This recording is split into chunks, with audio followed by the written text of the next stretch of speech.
আসসালামু আলাইকুম। এখন শুনবেন সংবাদ শিরোনাম। চট্টগ্রাম সিটি কলেজে কয়েক ঘন্টা ধরে ছাত্রদল শিবির ধাওয়া পাল্টা ধাওয়া, দেয়াল লিখনে গুপ্ত শব্দ নিয়ে বিরোধ, ক্যাম্পাসে পুলিশ মোতায়েন। সহজ প্রশ্নপত্রে ভালো পরীক্ষা দিয়ে এসএসসি শুরু করলো 18.5 লাখের বেশি শিক্ষার্থী। প্রথমবারের মতো সিসি ক্যামেরায় নজরদারি, নেই প্রশ্ন ফাঁস, নকলের অভিযোগ। বাতিল হবে না যুক্তরাষ্ট্রের সাথে আলোচিত বাণিজ্য চুক্তি, জানালেন উপদেষ্টা। অতি দরিদ্রদের উপর তেলের দামের প্রভাব পড়বে না বলে দাবি, যৌক্তিক হারে বাড়াতে হবে বাস ভাড়া। প্রধানমন্ত্রীর সঙ্গে সংবাদপত্র মালিকদের বৈঠক, উদার গণতন্ত্রের পথে হাঁটছে সরকার, গ্রেফতার সাংবাদিকদের জামিনের বিষয়ে খোঁজ নেবেন তারেক রহমান। এতক্ষণ শুনছিলেন সংবাদ শিরোনাম, এখন দেখবেন বিস্তারিত। যেমনটি প্রথম শিরোনামে আপনাদের জানালাম, চট্টগ্রামে দেয়াল লিখনের জের ধরে সংঘর্ষে জড়িয়েছে শিবির ও ছাত্র দলের নেতাকর্মীরা।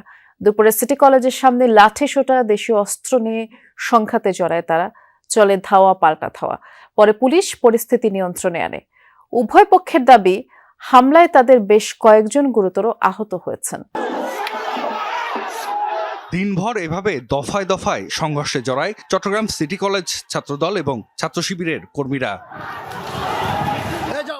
সকালে এক দফা সংঘর্ষের পর বিকেলে আবারও দুপক্ষ সংঘর্ষে জড়ালে পুরো নিউ মার্কেট এলাকায় আতঙ্ক ছড়িয়ে পড়ে। প্রত্যক্ষদর্শীরা জানান, কলেজ ক্যাম্পাসে দেয়াল লিখন নিয়ে দুপক্ষের মধ্যে উত্তেজনা ছড়ায়। এক পর্যায়ে সংঘর্ষে জড়ায় ছাত্রদল ও শিবিরের নেতাকর্মীরা, চলে ইটপাটকেল নিক্ষেপ, ধাওয়া পাল্টা ধাওয়া, আহত হন বেশ কয়েকজন। এ ঘটনার জন্য শিবিরকে দায়ী করেছে ছাত্রদল, তবে বিষয়টি নিয়ে এখনো শিবিরের বক্তব্য পাওয়া যায়নি। সরাসরি রামদা নিয়ে, দেশীয় অস্ত্রশস্ত্র নিয়ে সাধারণ শিক্ষার্থীদের উপরে যেই হামলা তারা করার চেষ্টা করেছে, আমাদের বাংলাদেশ জাতীয়তাবাদী ছাত্র দলের অসংখ্য নেতাকর্মী আহত হয়েছে। গুপ্ত বাহিনী তারা আজকে আবারও প্রমাণ করেছে, তারা গুপ্ত রাজনীতি দিয়ে এই বাংলাদেশের চর দখলের মতো ছাত্র রাজনীতিকে কলঙ্কিত করে শিক্ষা প্রতিষ্ঠান দখল করতে চায়। পরিস্থিতি নিয়ন্ত্রণে মোতায়েন করা হয় বাড়তি পুলিশ।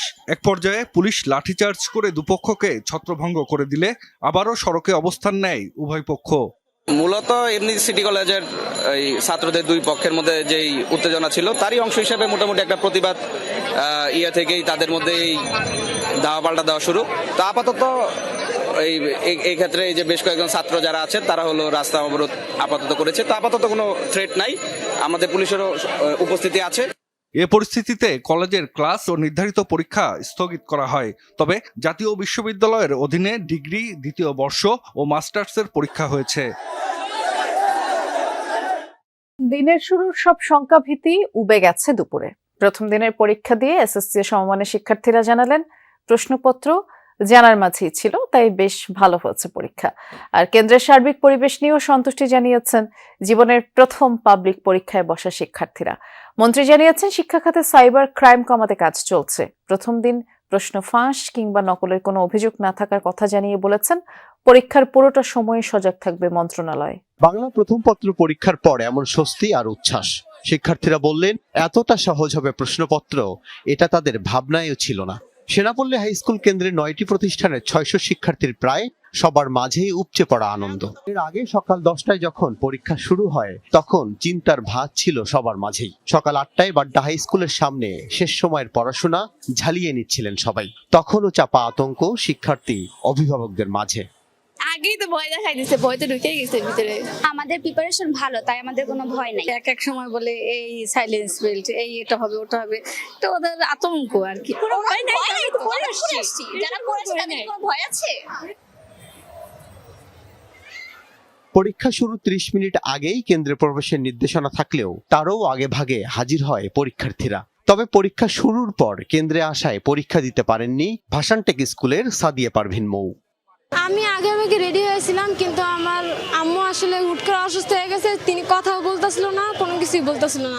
দেশের প্রায় 4000 কেন্দ্রই ছিল সিসি ক্যামেরার আওতায়। প্রায় 31,000 শিক্ষা প্রতিষ্ঠানের 18,57,000 শিক্ষার্থীর প্রথম দিনের পরীক্ষার পর ব্রিফিং করেন শিক্ষামন্ত্রী।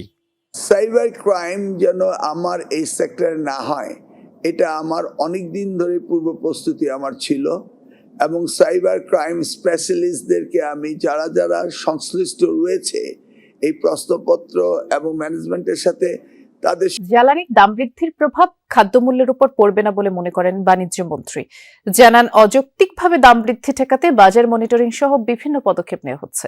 খন্দকার আব্দুল মুক্তাদির বলেন, গুটি কয়েক ব্যক্তির হাতে 18 কোটি মানুষ জিম্মি হতে পারে না। অন্যদিকে প্রধানমন্ত্রীর তথ্য উপদেষ্টা বলেছেন, জ্বালানির দাম বৃদ্ধিতে বাস ভাড়া বাড়লেও তা যৌক্তিক হতে হবে। যুক্তরাষ্ট্রের সাথে অন্তর্বর্তী সরকারের আলোচিত বাণিজ্য চুক্তি বাতিলের কোনো সিদ্ধান্ত নেই বলেও জানিয়েছেন তিনি। জ্বালানির দাম 15 থেকে 20 টাকা পর্যন্ত বৃদ্ধির পর এর প্রভাব পড়েছে নিত্যপণ্যের বাজারে, বেড়েছে বেশ কিছু পণ্যের দাম। এই পরিস্থিতিতে বাণিজ্য মন্ত্রণালয়ে দ্রব্যমূল্য সংক্রান্ত টাস্কফোর্সের বৈঠক, যেখানে উপস্থিত ছিলেন ব্যবসায়ী প্রতিনিধিরাও। বৈঠকে বাজার পরিস্থিতি মূল্যায়ন করা হয়। বাণিজ্যমন্ত্রী বলেন, নিত্যপণ্যের আমদানি স্থিতিশীল। বোতলজাত সয়াবিন তেলের সরবরাহ একটু কম থাকলেও খোলা সয়াবিন পর্যাপ্ত আছে। এ সময় তিনি দাবি করেন, সরকারের সামাজিক নিরাপত্তা কর্মসূচি আছে, চালু হয়েছে ফ্যামিলি কার্ডও। জ্বালানির মূল্য বৃদ্ধির প্রভাব অতি দরিদ্রদের ওপর পড়বে না। ডিসপোজেবল ইনকামের বড় অংশটা ব্যয় হয় খাদ্য চাহিদা, মানে খাদ্যের মূল্য বহন করতে।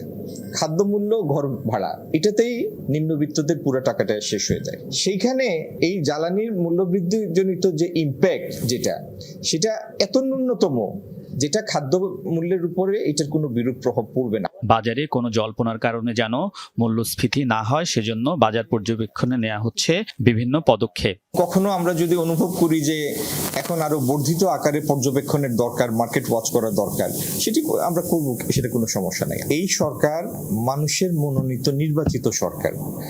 এই সরকার কোনো ব্যক্তি বা কোনো গুটি কয়েক ব্যক্তির হাতে 18 কোটি মানুষকে জিম্মি হতে দিবে না। অন্যদিকে সরকারের কার্যক্রম নিয়ে ব্রিফিংয়ে প্রধানমন্ত্রীর তথ্য উপদেষ্টা বলেন, জ্বালানির উদার গণতন্ত্রের পথে হাঁটছে সরকার। সে লক্ষ্যে সরকারের প্রতি সংবাদপত্রের সমর্থন থাকবে। সচিবালয়ে প্রধানমন্ত্রী তারেক রহমানের সাথে সংবাদপত্রের মালিকদের সাক্ষাৎ শেষে একথা জানান নোয়াব সভাপতি মতিউর রহমান চৌধুরী। তিনি বলেন, গ্রেফতার সাংবাদিকদের জামিনের বিষয়ে খোঁজ নেবেন বলে প্রধানমন্ত্রী আশ্বস্ত করেছেন।